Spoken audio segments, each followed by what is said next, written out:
BJP को रहना है सत्ता के अंदर, और बीजेपी सत्ता में रहने के लिए कुछ भी कर सकती है।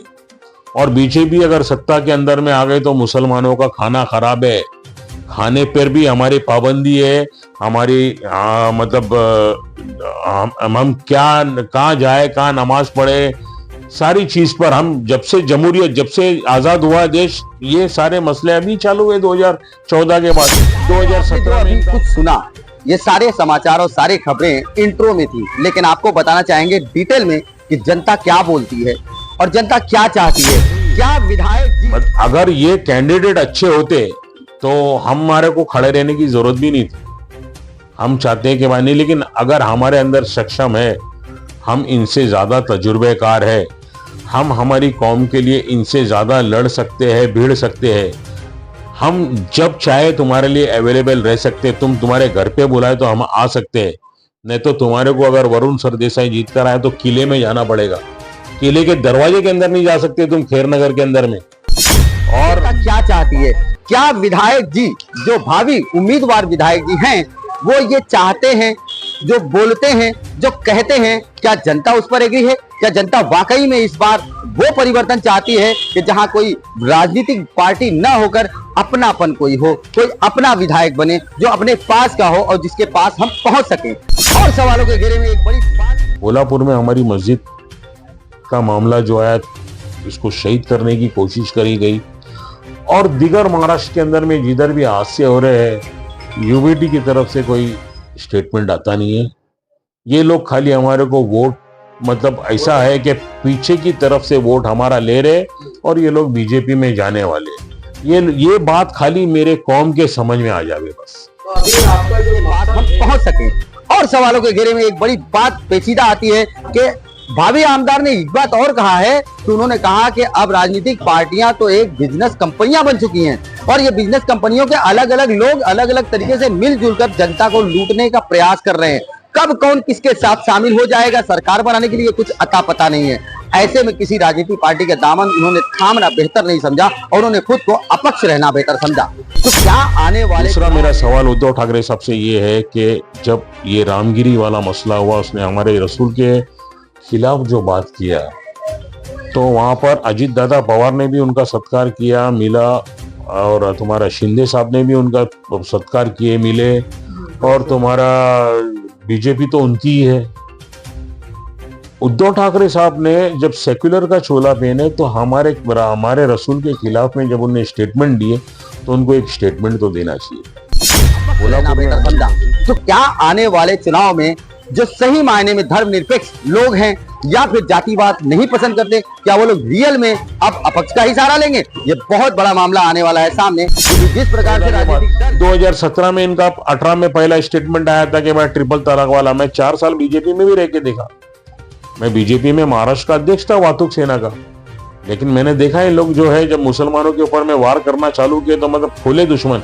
आज भी बोलते जो राम का वो हमारा, तो भाई हम का बोले कि तुम रसूल के हो तो तुम हमारे, हम हमारा दिन लेके चल रहे हो, तुम तुम्हारा दिन लेके चलो।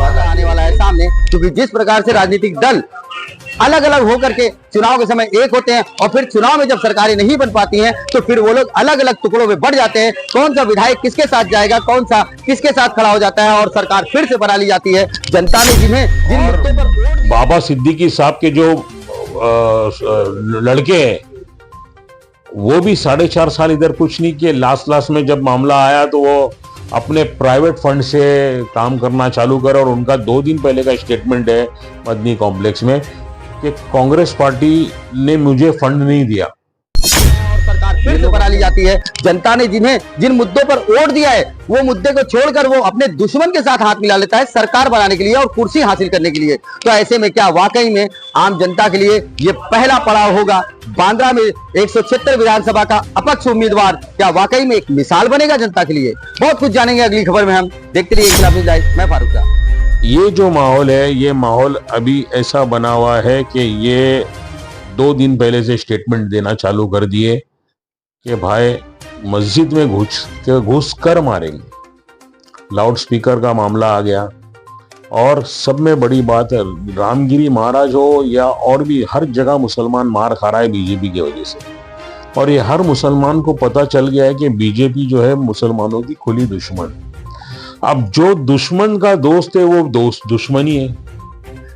तो आज जितने लोगों ने बीजेपी के साथ में गठबंधन किए वो हमारे दुश्मन है, हमारे रसूल के दुश्मन है, हमारे कौम के दुश्मन। इंकलाब न्यूज लाइव, खबरों का एक्सप्रेस।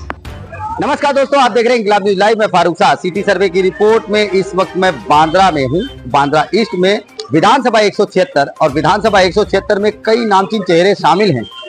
बाबा सिद्दीकी जैसे महान हस्ती के उनके पुत्र हैं और साथ में महायुति महा विकास अघाड़ी, ये दोनों पार्टियों के दिग्गज चेहरे भी हैं।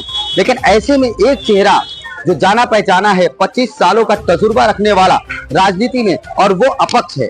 तो बड़ा सवाल बनता है कि आखिर वो अपक्ष क्यों है। तो एक बार उनसे मिलना जरूरी होता है कि अपक्ष होते हुए भी पूरी दावेदारी के साथ विधायक बनने की तैयारी आखिर क्यों है। तो आइए जानते हैं उनसे मिलकर। मैंने जब फॉर्म भरा, फॉर्म भरने के बाद में मैं लिस्ट देखा, मतलब मेरा इरादा ऐसा था कि कोई अगर अच्छा कैंडिडेट हमारी कौम में आ जाता है जिसको हम जिता कर ला सकते हैं, तो पहला चांस तो हमने वो जो हमारा स्थानिक आमदार है उसी को दिए थे। लेकिन स्थानिक आमदार ने एंड मोमेंट पे, इलेक्शन से 2 दिन पहले, अजीत दादा पवार की पार्टी जो महा विकास अघाड़ी है उसके अंदर में वो ज्वाइन किए, और ज्वाइन करने के बाद में वो घड़ियाल से टिकट लेकर आए। अब महा विकास अघाड़ी का मतलब जो है वो बीजेपी है। आज महाराष्ट्र के अंदर में बीजेपी 150 सीटों पे इलेक्शन लड़ रही है। बाकी जितनी भी पार्टी है वो बहुत कम सीटों पे लड़ रही है। मतलब बीजेपी ये चाह रही है कि कैसा भी करके हमारी सरकार बने। अब वोट देने का मतलब, पहले ऐसा था कि 6 पार्टी रहते थे, 8 पार्टी रहते थे और 8 कैंडिडेट रहते थे, उसमें आजाद उम्मीदवार की जरूरत नहीं पड़ती थी। हम खुद भी समाजवादी पार्टी से इलेक्शन लड़े हुए। लेकिन आज का माहौल ऐसा हो गया कि 8 पार्टी खड़ी है और 2 ही कैंडिडेट खड़े, तो लास्ट में तो बचा आजाद उम्मीदवार। तो आज का जो मुसलमान का जो रुझान है, जो हमारी कौम का रुझान है, हमारे उलमाए भी बोल रहे हैं कि जो तुम्हारे मोहल्ले के अंदर में स्थानिक हो, जिसने तुम्हारे लिए काम किया हो, तुम्हारे लिए दिन रात एक किया हो, तुम उसको चुन के लेकर आओ। अब ये खेरवाड़ी जो है ये तो मेरी मातृभूमि है, मैं इधर पैदा हुआ हूँ और मैं कोई ना तजुर्बेकार आदमी नहीं हूँ। मैंने ये 5वां इलेक्शन लड़ रहा हूँ, कॉर्पोरेट रह चुका हूँ मैं। 2007 से 12 बहराम वाले लोगों के लिए काम कर चुके हैं हम।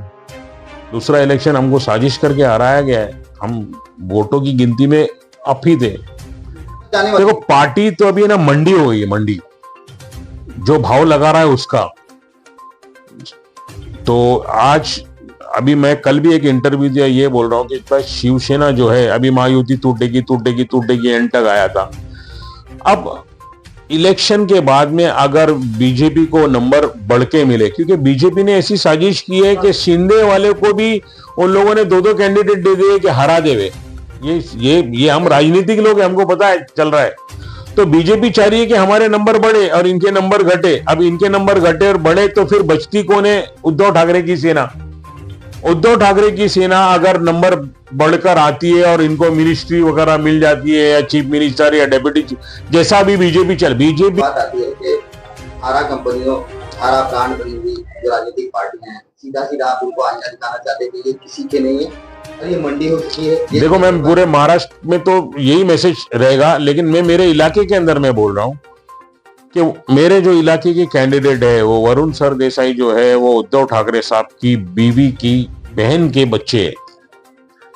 बांद्रा ईस्ट के अंदर में उनकी पार्टी के लोग भी उनसे नाराज है।